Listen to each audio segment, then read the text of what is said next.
We're talking about, your final 2 years, in governance and what you want to bequeath to your state. At this time, what are your thoughts, especially for those in the chair and colleagues of yours as well?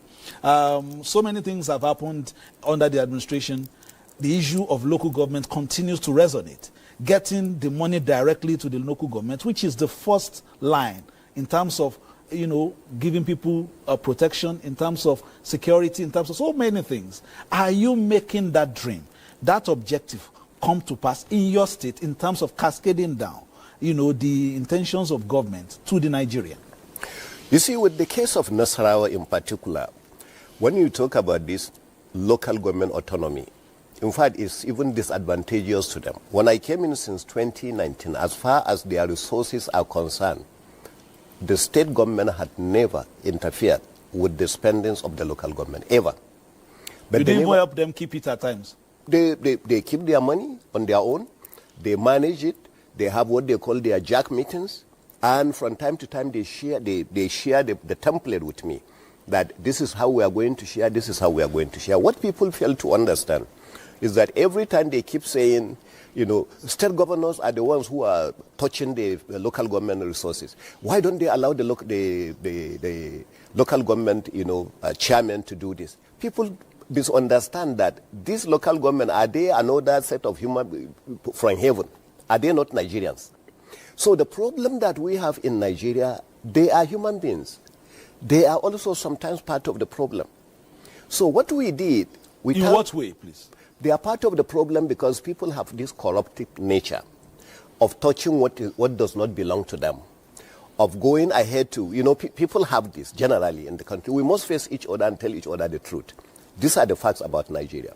So if you are afraid the state governor is going to actually get involved in a corrupted nature with local government resources, it's the same thing with the local government chairman. It's possible the local government chairman will be even more corrupt than the state governors. But needless to say, in Nasarawa, this is what we have achieved so far. With the coming of Mr. President, Bola Ahmed Tinubu, with the unification of the FX that we have, with the removal of subsidy, most states now, most local government, federal government are receiving anywhere between 3, sometimes to even 4 times where they used to receive. For instance, this month of August that just finished, this month of September that just finished, the federation account shared more money than it has ever been shared in the history of Nigeria. 2.2 trillion was shared between the federal, the state, and the local governments. We never had that kind of thing. When I came as a governor, we were sharing anywhere between 590 billion to 620 billion max. Now you are talking of this amount, which is about 4 times what used to be shared. And this happened for several factors as a result of the economic reforms, taken by this president. He's taken the bullet, actually, but so many people are the beneficiaries.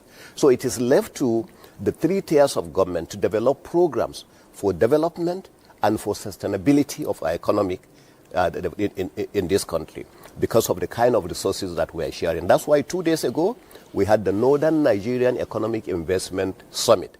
And at that summit, I made a very categorical statement that the issue of security, the state governors should stop blaming any other person and take responsibility to say that we are going to play our role, in securing our own people. And the same thing with all these other programs. So this is what is actually going on when it comes to that. Now, you talk about what are we interested in living. For me, the dream really is that we have started so many other areas, in the area of skill development, in the area of women development, in the area of sports development, in the area of education, health, agriculture, mining, and the rest. So it's to set a template, but also a realistic and sustainable template that we can now say whoever is coming to take over, we do that. And we must be fair and transparent in trying to do that. The fairness comes about when you have inclusivity, when you make people believe that they also belong, because the moment you actually trap on the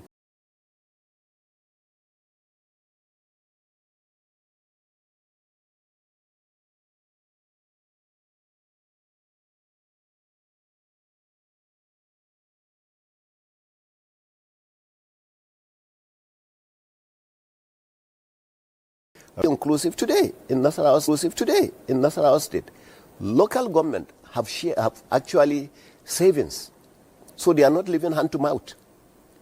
You know, last time they checked, they had over 6 billion in their savings account, and they are now saying that we are going to take that for our 13. I had His Royal Highness complaining that he had only 8 local government areas. In Nasarawa, we have only 13. And Nasarawa is like 5 times the size of Bayelsa. We have only 13.